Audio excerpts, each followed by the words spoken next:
بسم اللہ الرحمن الرحیم۔ رسول اللہ صلی اللہ علیہ وآلہ وسلم نے ارشاد فرمایا،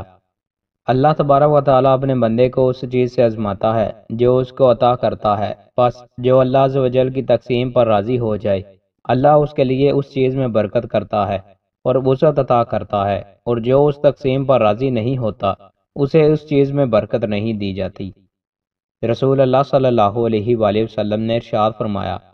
جو شخص جھگڑے کے وقت جھوٹ بولنا چھوڑ دے حالانکہ وہ ناحق پر ہے،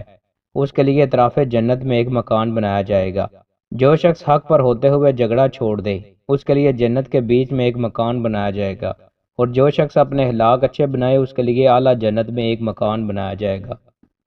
رسول اللہ صلی اللہ علیہ وآلہ وسلم نے ارشاد فرمایا، میں نے ارادہ کیا کہ اپنے کچھ نوجوانوں کو میں لکڑی کے گٹھر اکٹھا کرنے کا حکم دوں، پھر نماز کا حکم دوں تو کھڑی کی جائے، میں ان لوگوں کے گھروں کو آگ لگا دوں جو نماز میں حاضر نہیں ہوتے۔ رسول اللہ صلی اللہ علیہ وآلہ وسلم نے ارشاد فرمایا، تم لوگ حسد سے بچو، اس لیے کہ حسد نیکیوں کو ایسے کھا لیتا ہے جیسے آگ ایندھن کو کھا لیتی ہے۔ رسول اللہ صلی اللہ علیہ وآلہ وسلم نے ارشاد فرمایا، روز حشر اللہ کے عرش کے سائے تلے وہ دو آدمی بھی ہوں گے جو اللہ کی رضا پر اکٹھے ہوئے اور اگر جدا ہوئے تو بھی اسی پر جدا ہوئے۔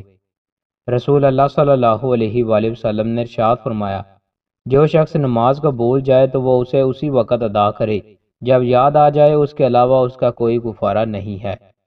رسول اللہ صلی اللہ علیہ وآلہ وسلم نے ارشاد فرمایا، میں محمد ہوں، میں احمد ہوں، میں ماہی مٹانے والا ہوں، میرے ذریعے سے اللہ تعالیٰ کفر مٹا دے گا، میں حاشر جمع کرنے والا ہوں، لوگوں کو میرے پیچھے حشر کے میدان میں لایا جائے گا، اور میں عاقب آخر میں آنے والا ہوں، اور عاقب وہ ہوتا ہے جس کے بعد کوئی نبی نہ ہو۔ رسول اللہ صلی اللہ علیہ وآلہ وسلم نے ارشاد فرمایا، برتن ڈانپو، مشکیزوں کو باندھو، دروازے بند رکھو، اور شام کے وقت اپنے بچوں کو اکٹھا کر لو، کیونکہ اس وقت جن پھیل جاتے ہیں اور اچک لیتے ہیں، اور سوتے وقت چراغ گل کر دیا کرو، کیونکہ بسا اوقات چوہیا چراغ کی بتی کھینچ کر لے جاتی ہے اور گھر والوں کو جلا ڈالتی ہے۔ شوہر کے لیے کھانا پکانے کا ثواب۔ رسول اللہ صلی اللہ علیہ وآلہ وسلم نے خواتین سے فرمایا،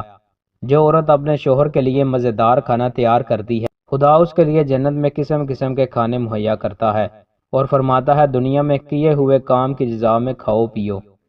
دوستوں، مزید اچھی ویڈیوز کے لیے ہمارے چینل کو سبسکرائب لازمی کریں۔ بہت شکریہ۔